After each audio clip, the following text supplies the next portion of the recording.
Hello, and welcome to the Right Room with Hillary Phelps. Today we're joined by Katy Rexing, and I met Katy through social media. And as we continue on National Recovery Month, Katy's story to sobriety is unique and different than any one I've heard before. She really came to sobriety through mindfulness, and I love hearing her talk about just being in the present moment really helped her discover how alcohol was holding her back. Katy is a writer, a meditation teacher, and a mindfulness advisor. She lives in Southern California with her partner and her 4 kids. And I hope you enjoyed this conversation as much as I did.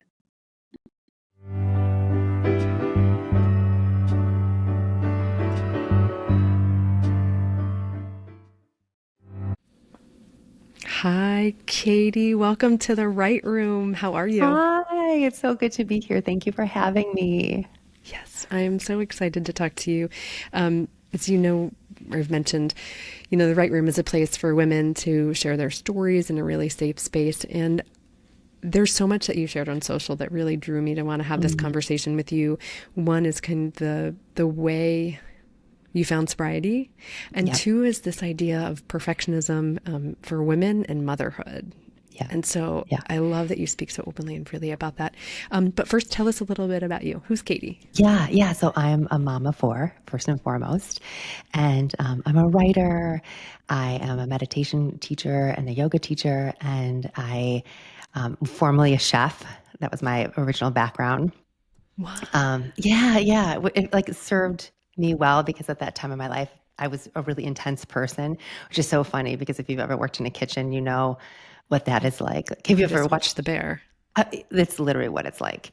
And so to go from that to like this, it's almost like, you have to go through those things. So, yeah, so that was my former life. And now my life looks really different. We're in Southern California and we live right off the beach and we're just living this like pretty like simple, chill life. Um, yeah, so that's really it. I mean, Katy, I just watched The Bear, and it gave me anxiety watching it. So, I mean, me, It's like PTSD when I yeah. watch it. I almost like can't watch it. And my kids are like, "Is this really what it was like?" And I was like, "Yes, chef." It Oh, is so what it was like. It was, especially at the time I was doing it was like pre Top Chef, pre Me Too movement. So it was very like a female in a kitchen was something very different than I think it is now. It definitely wasn't as welcomed. It was you were treated a certain way. I won't go into detail, but you could imagine how a woman would be treated in a kitchen. And I mean, I was treated well, but I still think it was, yeah, you know, a little misogyny and just the things you would picture, I which can is kind of makes imagine. you the person that you are today. But yeah, it was a great run while it lasted, but not something I could sustain. Yeah, I feel like that's a transition story in and of itself, right? Yeah. Transitioning. I mean, that's an incredibly powerful story going from that and what I saw in The Bear to what you are now, which seems, it's very mindful and peaceful and serene and authentic, Yeah. and you kind of share from the heart. And so just knowing that little bit about you, that in itself too seems like a big transition. Yeah, I was pregnant with my first Asher when I left the culinary world, and I was like, I can't do this as a mom. There's no way I could sustain this and be a parent. So when I was pregnant with him is when I left, and never looked back. Talk more about that. What did you shift from that right into mindfulness? No, so then it was funny because then I never intended to be a stay-at-home mom. Like I don't think I'm so grateful that I have the chance to be able to be home with my children. I'm probably not built to be home with my children. It is the hardest thing I've ever done. And I will say too, I don't think I expected to have 4 kids. I would have Yeah. yet. I know how children are born, so I know how I got myself into the situation. It's not like I didn't know. Like I went to sex ed, so I do know how kids are. I just didn't think that we were going to end up with 4. And I will say, like, God gives you exactly what you need. And I obviously like love all my children more than anything in this world. But it was really becoming a stay-at-home mom wasn't what I was expecting. And then so quickly to have 4 kids so young. Um, that's what really drove me into mindfulness and meditation, sort of like forced me into it. I had hit a point with the kids when they were really young, and I was cooking in the kitchen, and I just kind of had this like nervous breakdown. Like at the time, I wouldn't have known it was a nervous breakdown, Yeah. but I just found myself on our kitchen floor in hysterics, and the babies were like running around. And it's almost that like Wow. when you can see yourself outside of your body, and Mm. like I could see the kids walking around and needing me and crying, and I was like, I just couldn't pick myself up. And it was a couple of those that had to happen in order for me to understand like something had to change. And I had dabbled in yoga and meditation previously. With all my pregnancies, I practiced yoga and was into meditation, but I wasn't really committed to it. It wasn't like I Mm. didn't identify myself that way. It was like something I went and did for 60 minutes, then came home, Yes. and I was like, I hear it's good for you, but like, I don't have time for that. And I think that happens a lot in our world. Like, things come in and out of our lives. We yo-yo with it for a little bit. We kind of like dabble in and out of things. And so yoga and meditation, I dabbled in and out of, but it was really that breakdown that sort of forced me to be like, okay, you aren't going to be able to do this with 4 kids. This is the situation you're in, and we're going to figure this out. And it's going to require you to get your like for better or worse, like get your shit together. Yeah. And that required me like learning how to take care of myself, which I had never been taught.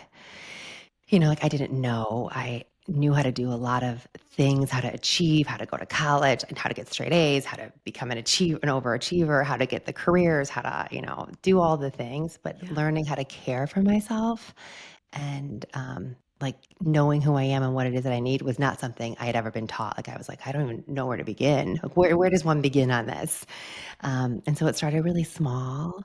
And over the past decade, it's grown and changed and evolved as all things do. And Yeah. it's still to this day like the foundation of everything I do. It saved me 10 years ago, a decade ago when my kids were all babies, and it still is what saves me every day today. And I feel like motherhood, and with a lot of women I work with and talk to, like motherhood is this almost rebirth of that self-care movement for ourselves because for so long, 100%. right? Whether you're like getting straight A's and doing all these things and achieving and goals and all of this, and then you have a child and all of a sudden it's almost like not helpless in the way like, but you're less in control 100%, when you're taking care of them. 100%. And it is the most humbling experience because everything that you thought mattered no longer mattered, and you're forced to shift your value systems to be like, okay, knowing what I know now, what's really important to me? Who am I? What in the hell am I doing with this life? It just like you come Yeah. like face to face with yourself. And I think for a long time, I had avoided a lot of those things and I could numb myself with overachieving and perfectionism and chasing, and motherhood sort of like, well, first it forced me to do more of that. Like I really tried to avoid coming home to myself. I still, even in motherhood, as you mentioned earlier about the perfectionism, like I dove really deep into trying to become perfect in motherhood and trying to control the kids and control how the house looked. And like I was on every like PTA thing you could imagine. Like I was going to do it all. And if I was going to do it, I was going to do it really good. Um, so yeah, that didn't work so well. Oh my, And yeah. yeah, how I ended up on the kitchen floor and having a nervous breakdown. And So so, yeah. I just have one. I have one single mom, and I was the room mom preschool, the room mom for kindergarten, and Yeah. this year I was like, I can't do this anymore. And at first I was like, I'm a Yes. failure. Why can't I just put one more thing on my plate? I'm like, because it's taking away from other things that either, like there are other moms who are very capable of doing this or who want to do it or who feel really fulfilled by doing Yeah. it instead of me Yeah. like just saying, oh, I have one more thing on my plate. Like, I'm great. Yeah. Yeah. What are some Yeah. things that you noticed first, kind of and foremost, when you shifted from that doer mode into that more self-care mode? Yeah. I mean, so many things, but it's just so funny. I want to just touch upon what you just said about like the being the room parent. I think for a lot of women, we see so many other parents or mothers and other people seemingly doing it all, right? And they're, whether like you're also like a solo parent and you're the room parent and you're probably really successful and you're coaching, like people probably looked at you and like, Hillary's doing it all. She's amazing, right? And like not really knowing that like underneath that like calm surface, like you're as a duck, you were like pedaling so fast underwater, like just trying to get by. And I think the thing is as women, we don't realize is that we're all these like frantic ducks like pedaling underneath the water as fast as we can. We're all just like trying to make it. But the thing is we see so many women around us like trying to hold it all together, trying to still do it all. And so we feel this need for us to continue on with that almost charade, I'll call it, right? Because I love that. you see it everywhere and you're like, oh, there must be something wrong with me. Instead of recognizing, like, actually, what I see there isn't real, it's a facade. And not saying that they're not all really wonderful people doing the best they can, but this idea of being able to do it all is like a total joke. And I think it's the biggest like joke that's been like put on women since probably the beginning of motherhood and social media and all of these things. And so my kids know, and this has happened a long time ago. And I think with four, it forces you to be really clear with these things. Like the notes came home. It's so funny because each of my kids brought a note home and for like volunteering for For PTA things. And Oh yeah. I will donate and there are other things I Yeah. do, but I'm like, I'm not going to ever be in the classroom. I'm so sorry. It's just not going to happen. I physically can't. We have too many kids. And like, we don't do the big birthday parties. We don't do, I don't do matching pajamas at the holidays. We don't do Christmas cards. We don't do things, it's like, there's a lot of things like we just don't do because I've decided in my value system, if I look at like, is this really important to me or is this something I feel like everyone else is doing and so I'm supposed to do it? And I'm Yes. constantly checking in with myself to be like, do I actually value this? Is this actually important to me? Or is this something that I feel I'm supposed to be doing? And if in any ounce of there's in me of like, I don't actually authentically want to do that, I'm like, I'm good. But it's taken me a long time to get confident enough in myself to be like, oh, my self worth is not determined by how much I'm in the classroom. My self worth is not determined by my kids' birthday parties or what even happens with my kids. Like, my kids' lives are wonderful and I'm happy for them, but they're over here and I'm over here. And my self worth is not attached to those things. I love that. And the expectation, right? Like, yes, like other people, like whether it's, allowing your child to sleep in bed with you or, do or Yes. don't they play the iPad or all of these things. It's like this, well, I don't do that. So therefore Right. you must be, ugh, Right. and it's like, we're just trying to do the best we can with what we have We're on any just given trying day. to survive. Please give me a break. But yes, it's like everyone has like you feel like you're supposed to be doing it one way or the other, and people have so many opinions now, and there's so much, for better or worse, like information out there, of like podcasts and books and self-help, all these things. So it's the noise of how to do it the right way is just unavoidable. And I wish we could all turn our blinders on and be like, none of this is true. You can do it however you need to do it. You get to determine what matters to you. And if And with that's your the kid sleeping in bed or being on an iPad, go for it. and with the internet, you can find anything to back up your Oh my God, yeah. theory, or there's some blog that says this is okay, see, this must be how it is, right? Yeah, Versus yeah. that intuition. So do you allow intuition to guide a lot of your motherhood? I do. I do. I try to, and I have a strong meditation practice, and that's sort of been my, um, yeah, where I get to check in with myself about what was really mattering for me, like that day or that moment. And yeah, it's tough because I try to like in moments with my kids. As we had an issue last night with my daughter, not an issue, a confrontation and we had to figure some things out, and it takes me a little bit of time to get to that point where I can like remove myself, like my ego, out of the discussion and allow my true voice to come through of like how I really feel. And it takes a second, and I think it's one of those things like you have to practice over and over and over again. And I've been trying to be really conscious and lead with my intuition in motherhood for years, and I still catch myself all the time being like, no, you can't, I just letting my ego lead and being like, okay, I have to check myself and like take myself out of the equation and parent in a way that feels actually true to what I really believe and value and not what my ego tells me I should value. I was having a voice memo, these voice memos on the phone. I think I love them, so Yes. I'll leave, send them to Yes. girlfriends or And I was trading voice memos last night with a woman, and she's seems very similar to us. Like we could have a Yeah, great yeah. 3-person conversation right now. And she said, you know what I struggle with is sometimes having too many tools Yeah, and being yeah, yeah. too conscious because I want to look at them and say like, okay, let's talk about your feelings. Okay, tell me Yes. how you, and versus being like, just put on your shoes. Like, Yes, and yes, getting like yes. overwhelmed. And sometimes it's like, oh, because sometimes I just want to say, just go. Um, 100%, 100%. Yeah, no, I get that. So true. It's so much easier to do it the other way. It really is like to just not be as conscious and not be as aware and just like, but at the end of the day, your kids and you still come face to face with it. At some point, you're going to hit that yes, roadblock where you have to deal with it. Like it's unavoidable. And so you either deal with it in the moment or you're going to deal with it years later, but like it's unavoidable. exactly. I was thinking, I'm like, yes, exactly. You can have that hard time now, Yeah, and then yeah, hopefully it doesn't come back later versus that. Um, but I think a lot of moms, going back to this perfectionism and the struggle of, wanting to look good on the outside while having those little fast feet like a duck going in the yeah. struggle with that perfectionism. And what are some things that you've done, or I know mindfulness and meditation is huge, but are these the practices that you use to kind of find that compassion towards yourself when it comes to Yeah, the perfectionism? Or what are some ways that you navigate that space as you've yeah. grown in parenthood and motherhood with your 4 kids? Yeah, yeah. And I wish I had like actual like practical tactical tools. I think it's one of those things of like constantly checking in with yourself Yeah. and being really empathetic for how you feel. I try to talk to myself as if I was talking to like my daughter or to one of my best friends.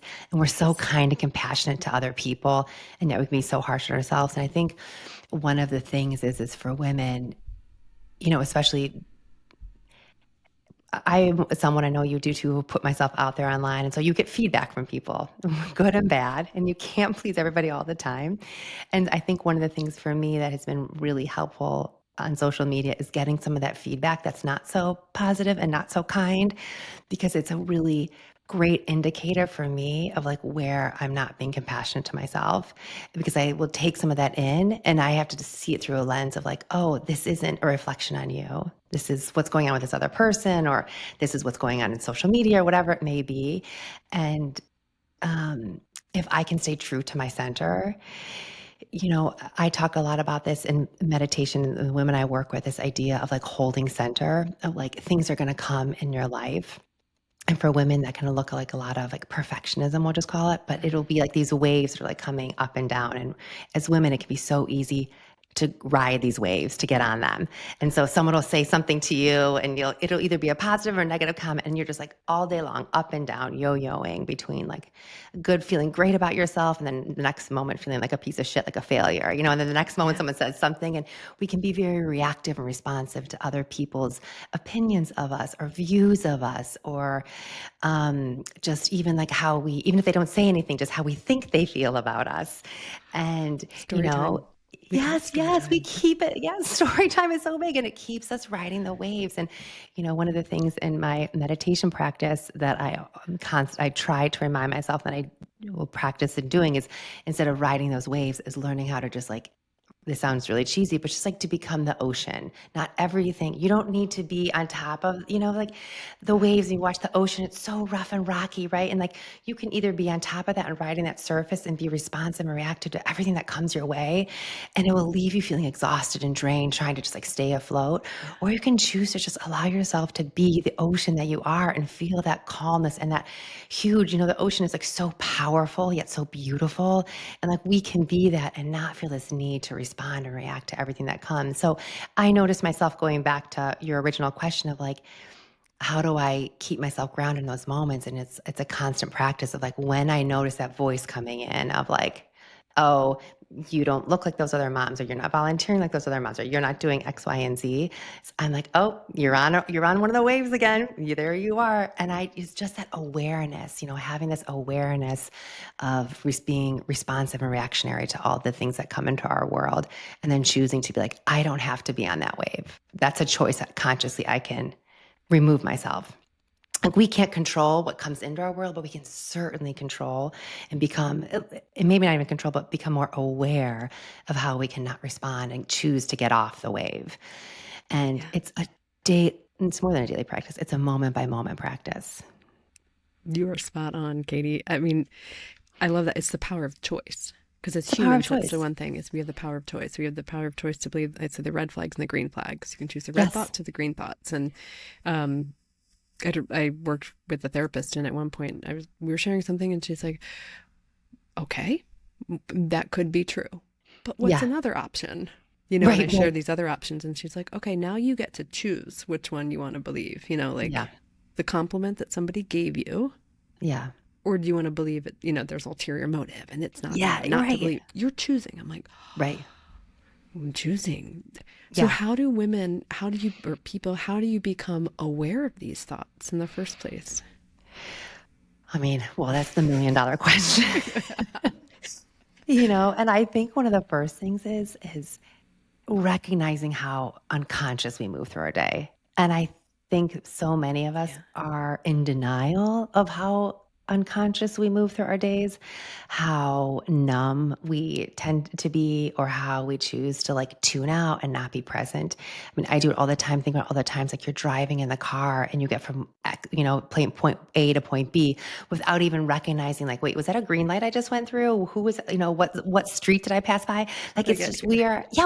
we are on autopilot, Yeah. and it's not our fault. I just want to make that really clear. Like, it's no one's fault. Like, the world we live in has sort of forced us to become to be on autopilot, and so that's where we're at. And I think the first step is recognizing, like, oh, I do move through a lot of my day unconsciously. And just even noticing that, like if you get to a place and you're picking up your kids, like, do you remember getting there when you were getting out of the car? Do you remember putting your feet on the ground? Do you remember what the steering wheel felt like? Like, are you aware that that's not even happening? And I think when you can start recognizing and being honest with yourself of like, oh, I do numb out a lot. I do check out.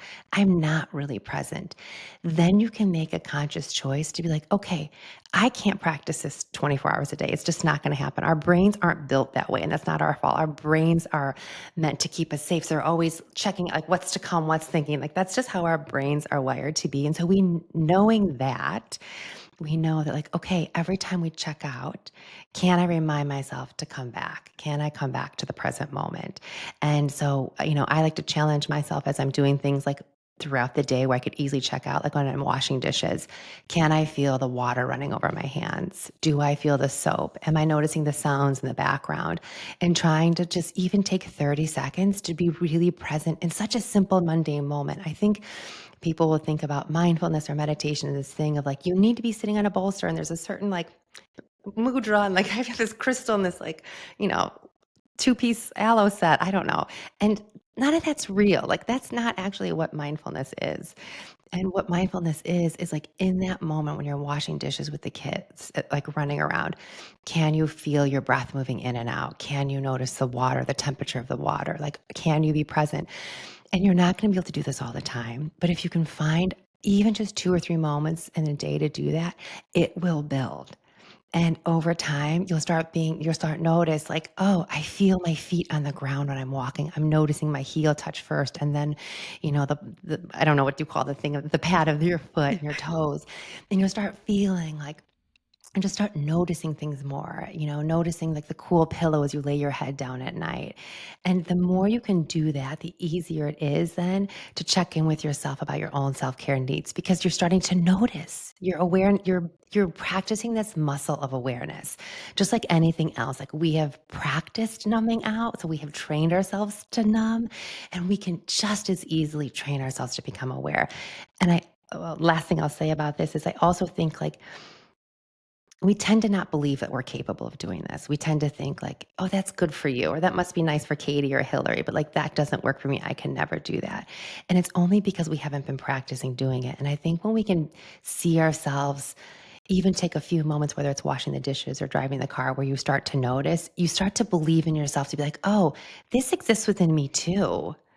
I am capable of being present. This is this calm and this peace that I see in other people. Like I can find that within myself too. We start to believe that that exists within us.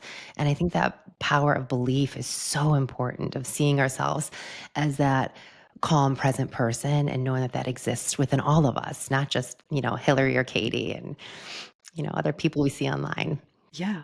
And then can you talk to the difference? Because I also think there's this misconception that meditation and mindfulness are the same. And Yes.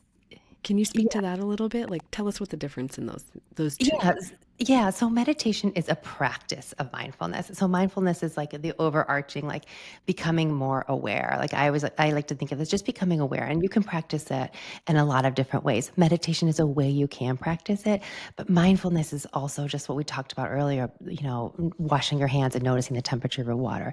And meditation is so great because meditation can be just a deeper practice of that. And you know, there's a lot of different schools of thought of meditation. There are various forms of meditation, and there's a long lineage of meditation, and you can go a million different ways with meditation. For me personally, and the women I work with, I like to keep it super, super simple. And so I always think of meditation as just simply a practice of returning. And I say that because it's just an easy way to think about it. So I don't really care what your legs look like, your feet looks like. I don't care if you're sitting on a stack of books or you're sitting in a car. It doesn't bother me. Like, you do what you need to do. But it's just a practice of returning. And I say that because we're returning to our breaths. Your mind is going to wander. It's just, it is like, you're not like, people say to me all the time, like, I'm so bad at meditation. I'm like, is anybody good at it? Like, I didn't know that there was someone who was good at it. So newsflash, we are all bad at it. Well, I shouldn't say that. And there's no such thing as a bad meditation. It's just a practice. And so we practice returning. So every time your mind wanders, you just return it back to the breath. And your mind wanders again, and you bring it back to the breath. And it wanders. And you do that. And sometimes you do it over and over again. You do that 100 times sitting in meditation. And that's the practice. And then it's also just returning to the present moment. And it's returning to your seat and to your practice every single day. And it's making that choice of like, I know I have other things that I feel like I need to do, but I'm going to sit down on this bolster, or I'm going to sit down in this stack of books, or sit down in this chair, or whatever it may be, and I'm going to practice this. And it's going to be uncomfortable, and you're going to spend the first couple of times, maybe even the first hundreds of thousands of times, being like, "What is the point of this? It's so This is hard." stupid. And that's it. That's the practice. And That's like that's the point, right? you're actually doing it. Like that's the thing. And so I don't know if that answered your It question. does, and it's great. And I think just the intention of it kind of starts to tell ourselves that we're making this a priority for us, Yeah, yeah, right? Like just the act of doing it. And I think one of the most powerful things, it sounds like you agree, is just coming back to that breath when my mind starts to go, or yes, when I start to like, well, I want to check out, I want to get my phone, or I want to go like leave the room, or I want to like, yeah, it's like, I just need to come back to my breath, take a yeah, couple moments to like settle in. And yeah. And our mind and our body loves our attention. Like it loves it. It's like a wild animal, like a I wild love beast. And so that. when you sit down, it's gonna scream at you. This shoulder's gonna hurt. The ankle, there's gonna be a million things. You're gonna have an itch. You're uncomfortable. Your bra is too tight. Your body is gonna just be like, please get me out of here. And so I always like to just tell women in the beginning of like, your mind is going to be loud and your body is going to be loud, and that's okay. It's used to getting your attention. But it will settle down, like just like a wild stallion or something. We just settle it down. Over time, the body and the mind will learn to settle. But you just have to know that like it's been in control of us for a long time. I'm hungry. I need this. I'm cold. Like, we are so reactionary to our body's needs and our mind's needs to always be responsive. So it also takes ourselves a little bit to settle down. And so you just got to go in really compassionately with yourself. You're like, oh, okay. I My see back is used to getting a lot of my attention. I know you hurt, and I know that's a story we've carried around, but like, and I hear you, and you can hurt later, but for right now, I'm not going to give you my attention. And I think a lot of that goes to whether it's just settling in, or just I want to be good at meditation from the second I start, that instant gratification that we get in our society anyway. Like, okay, this hurts, take a pill. I'm bored, get on my Yes. phone. I want to do this, we have food delivery. Like all of the things that are just Yes, so that's instant. exactly it. And so finding that time to just be. Yeah, it's so uncomfortable. It's so I mean, hard. is it It's hard so for hard. you? Is it Are hard you for you? kidding me? I want to That's talk what, about that because I imagine people look and it's like, oh, it's so easy for you, and it's so easy for, no, but that's it, the irony of it. It's like I yes, feel like I'm forced to do it because it's not easy for me. And yeah. I think the thing is I just keep showing up and doing it. And I've told myself this a long time ago, like, I'm just not going to quit on myself. Like, I'm not giving up on myself. And I Oh, think that's been really good. I'm like, I can't control the kids, the most important thing. And I don't mean this in a selfish way, but I mean this in an honest way of like, I'm my most important thing. why is that And selfish? I just think in our day-to-day age, like it's always like mothers, like you hear the time, like she was so selfless. She was amazing. My mother was so selfless. And nothing wrong with that. It's wonderful. I don't resonate with that. And Yeah, I I don't don't either. want that, and I look at especially my daughter. I don't want that for her. I'm like, don't you dare give up yourself for someone Yes. else or anything else.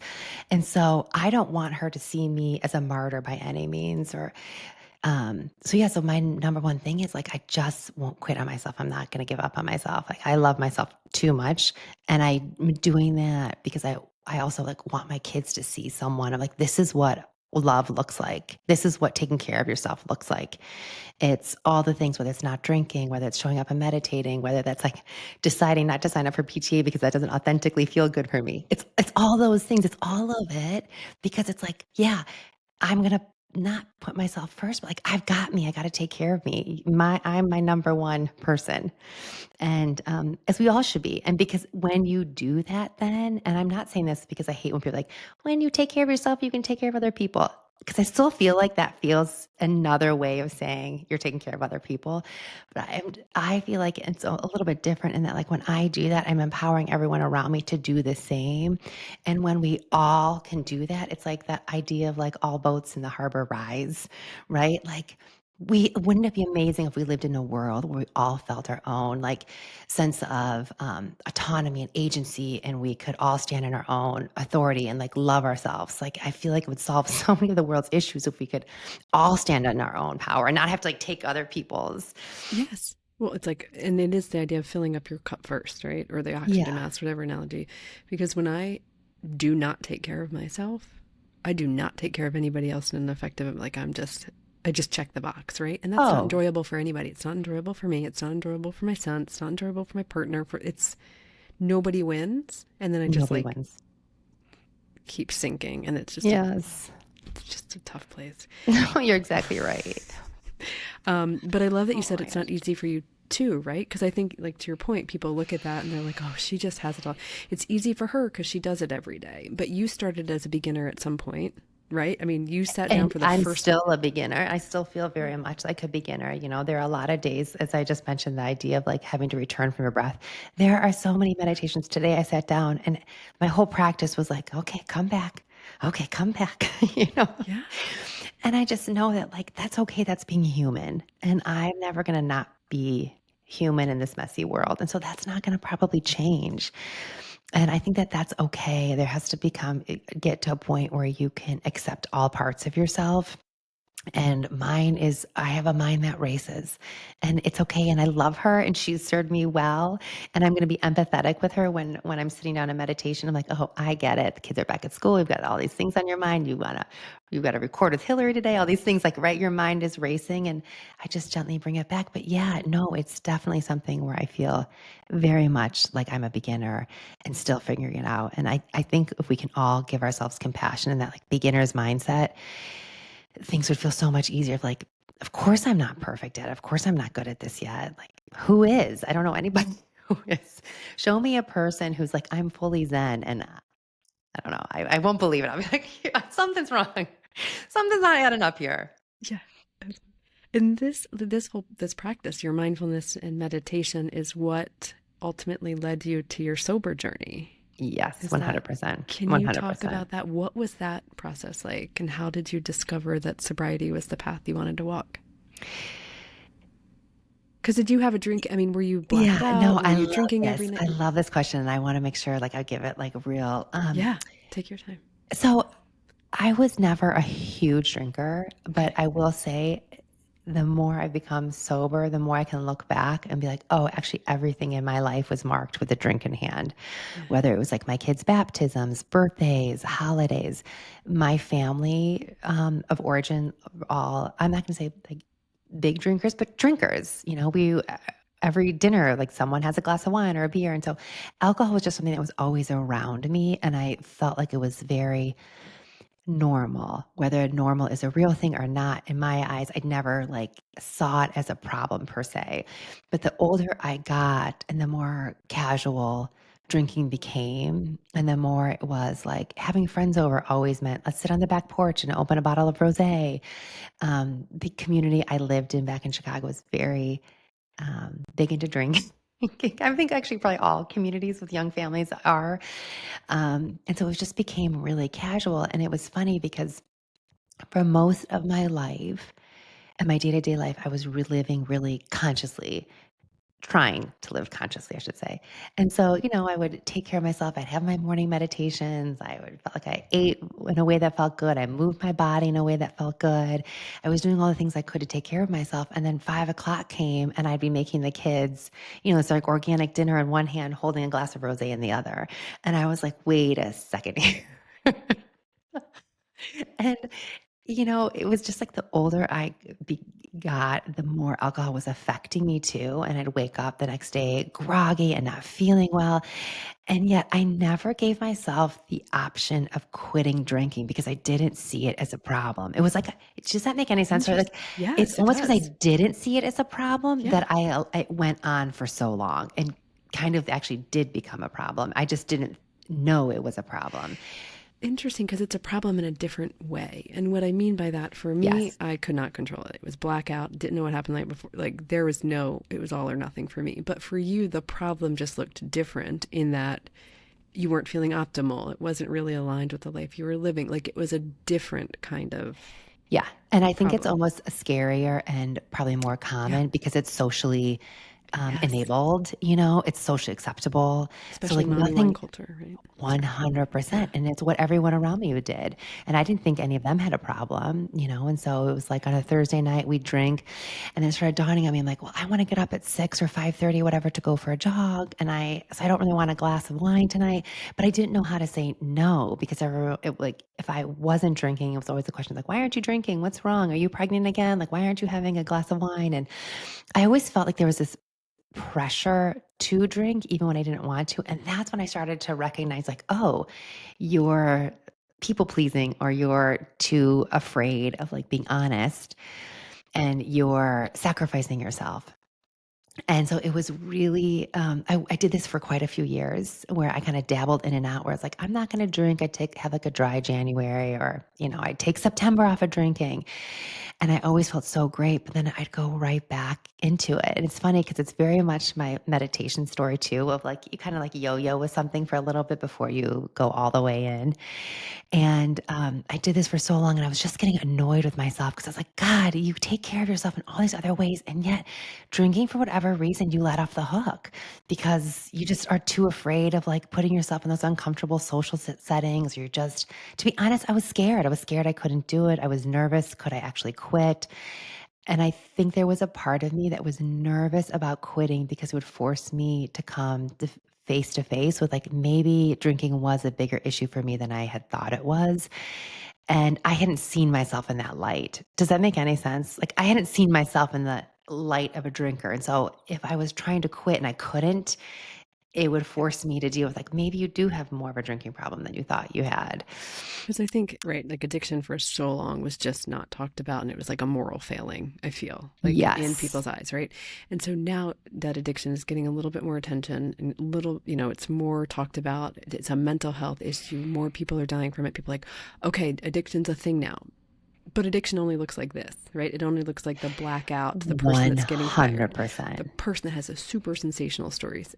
And, I've been told by people who have wild story, like your story is not that bad. I'm like, but it was bad enough for me.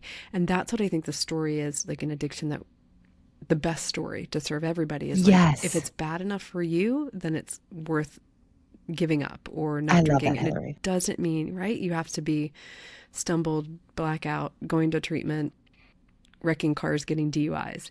Yeah. It could mean, and I heard a story about someone that said they blacked out one time and misplaced their glasses, and that was enough for them. Yeah. So there's just Yeah. this really, there's gray area drinking, and there's all these different spaces where people are just saying enough is enough.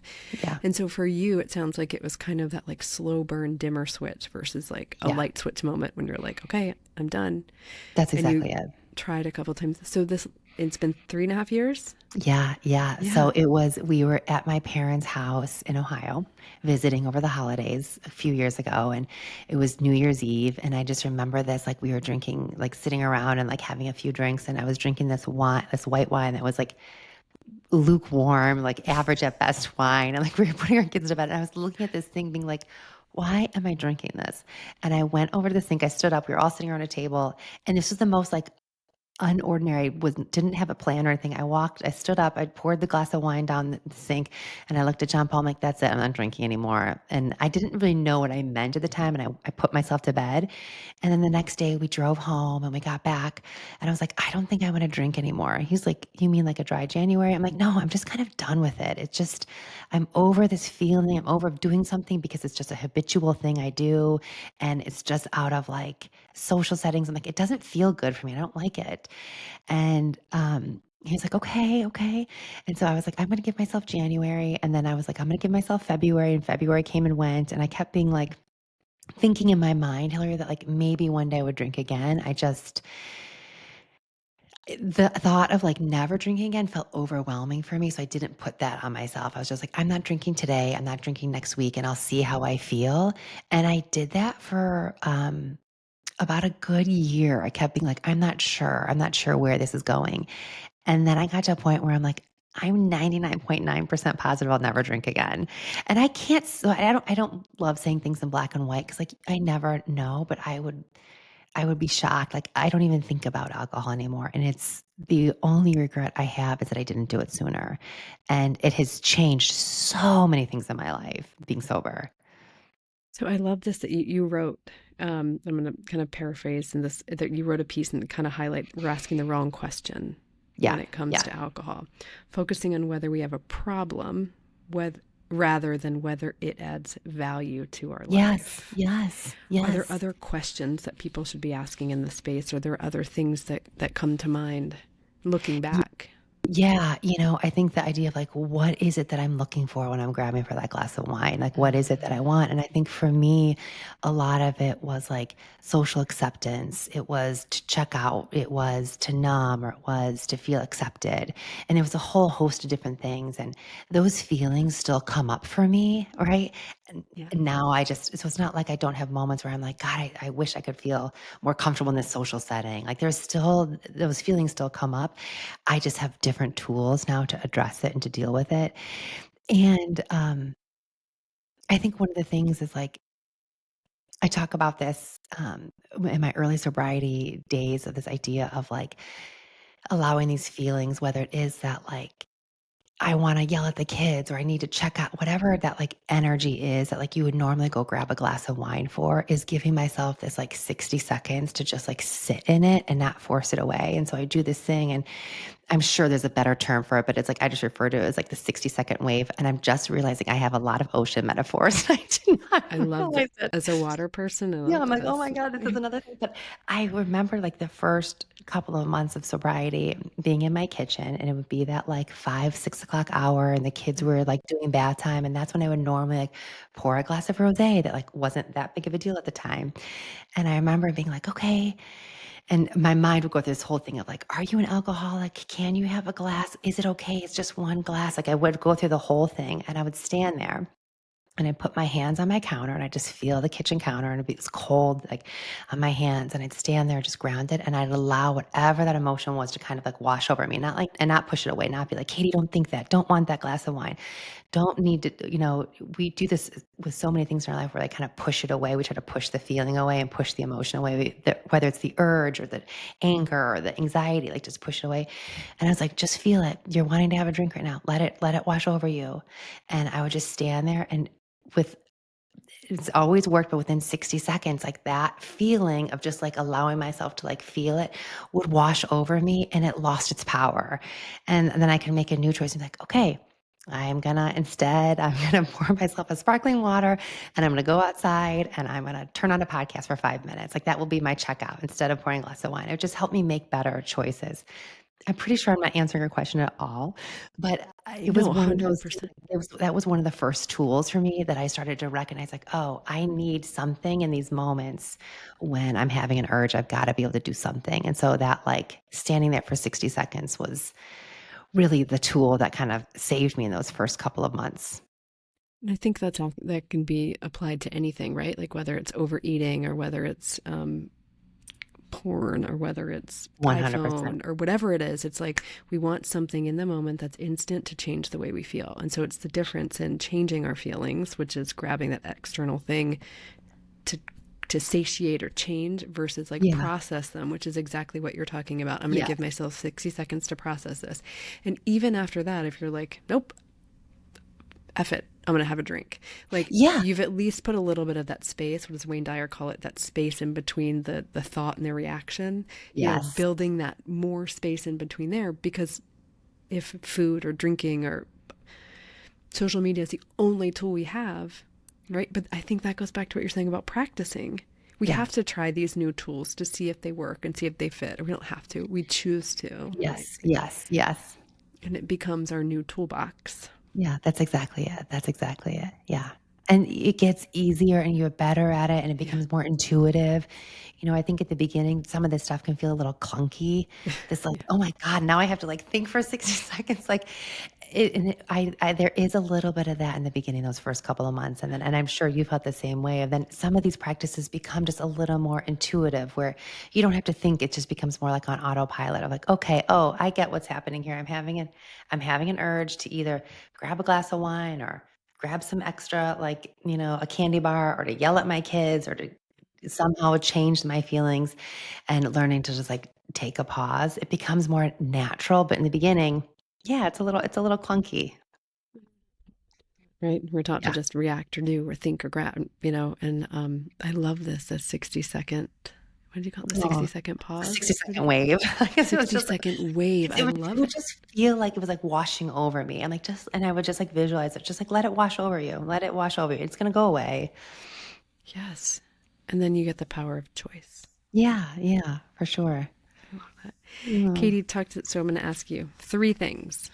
So any woman that's going through a transition or a challenge, and it sounds like, and I love this, I didn't know about the chef, like you've gone through the transition from a chef to a stay-at-home mom and from someone with a kind of an overactive mind to now having these tools and practices in place, which led you to sobriety, kind of a lot of transition. Are Yeah. there three tools, quotes, things that you would recommend for someone going through a transition right now? Yeah, I mean, I think one of the first things would be to know that, like,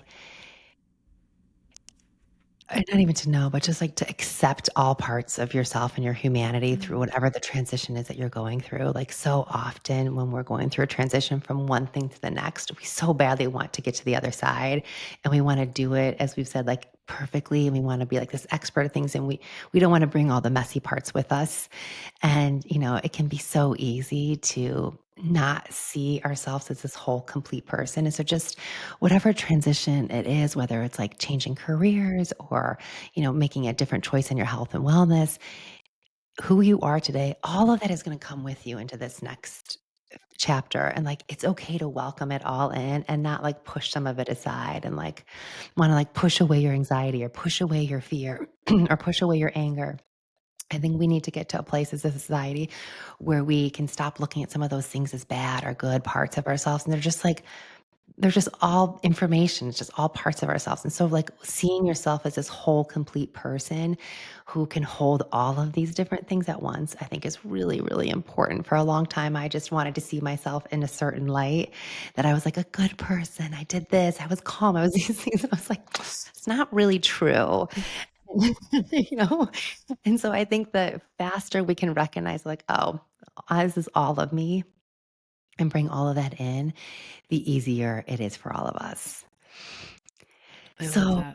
yeah, so I'd say that. And then, I think we talked about it earlier of like not expecting ourselves to be experts at things right away. Yeah. It's so funny. I'm working on something new online with my business, and I was just joking with my partner how bad I was at it. And he was like, "That's so funny. Did you think you were going to be good at it?" And I was like, "Kinda." I want to be, you, yes, I feel you that. know? And I'm like working on some writing stuff, and he's like, he's like, and I was comparing myself to this writer I love who's like a New York Times bestseller. He's like, wait, did you think you're as good as she is? I was like, kinda. In my mind. Yeah, and he's like, he just kept reminding me, he's like, "You've never done this before, you're new at it." And I think the thing is we go into things because we've been, as women, so good at so many things and so successful in so many areas of our life. It's really hard to go back and be like, "Oh, I'm brand new at this. So Yeah. of course I don't know what the hell I'm doing." It's like as you transition from different things, it's like allow yourself to just not know anything. Allow yourself to be a beginner. Allow yourself to stumble. Allow yourself to figure it out. Not in any way as a reflection of you, but because that's what trying new things is. And if we can't allow ourselves to be beginners and to, fumble or to stumble, like, what is the point of all of this?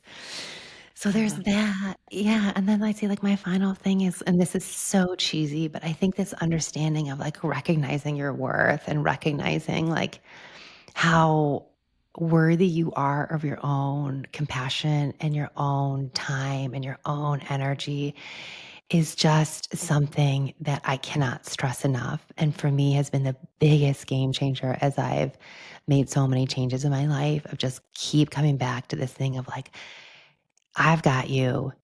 I'm not going anywhere. We're okay. And, like, I promise I'm never going to turn my back on you. And I think as women, like, knowing that we've got ourselves is so important. We look so much to outside like noise or other people to validate ourselves or to tell us we're doing a good job or to give us a confirmation that we're going the right path. And at some like we're never gonna get it. And I think it's what keeps so many of us stuck is because we don't Yes. allow ourselves to be like, you know the answer. You know what you want and you've got this. And it's almost sometimes like you have to be your own hype girl. I have a little blue Post-it note on my desk that's like on the leg of my desk. It just is a little self-affirmation that was like, you are worthy, you are smart, like your story is important to keep going. And I have to look at it all the time because there's so many moments where I'm like, God, I don't know what the hell I'm doing. This is so hard. Or I just yelled at the kids or whatever it is. And I see that little note there. I'm like, all right, we're going to keep going. I got you. And then we'll come back the next day and try again. And I love what you said earlier on, and I think it kind of ties into this too. It's like speaking to ourselves in a way that we speak to our children or our best friend or someone we love. And so often we're so critical. That voice is the hardest and the harshest inward. And the women I work Oh with, I my see this too. gosh. I say, would you say that to your 6-year-old daughter? She's like, never. I'm like, okay, let's working on bringing Yes. that compassion goes back to your worth statement. Yes. Like, I'm worth my own kindness, you Yes. know? Yes. And 100%. That's exactly it, Hillary. It's so perfectly said. Katy, where No. can people find out more? I know you do meditation online. You have a lot of, I know, You're exciting so things sweet. coming up. So Yes, share some with things us coming in the works. But whatever yeah, you want to share. Yeah. you can find me on Instagram at Katy Rexing, and you can find me online at just katyrexing.com. And we do live meditations every Tuesday, and they're really low pressure, super easy. Anyone can join. And if anyone's ever interested, I have a retreat in Panama Tell us in about that. March. Yeah, it's Oh, just a really beautiful week-long retreat for women, middle age who are looking to get away and to take care of themselves. It's really like a homecoming to yourself. It's mindfulness and meditation focused, but beginners welcome, all stage of all, levels welcome. And it's just a week for you. And these types of like weeks away are really like my foundation for my mindfulness and meditation practices. It's really hard, I think, for women to take time to get away from their day-to-day lives. And it wasn't something I did until fairly recently. And I wish I would have allowed myself to do it years, earlier. And so I love taking women to places like this and having experiences like this. I think they really are life changing. So if anyone's interested, you can come to Panama with us in March. You can find the information online. But yeah, that Katy Rexing is where you'll find me. and we'll link everything below in the show notes. And I just want to say, because I think women are like, I don't have time and I don't have this. And I was like, you are making time with 4 kids at home. And so we all have Yeah, it will never like that present space. itself. You just have to take it. You just have to take it. And again, it goes back I to love like that. knowing what you value, like what's the most important thing for you and getting honest about how to make those values a reality.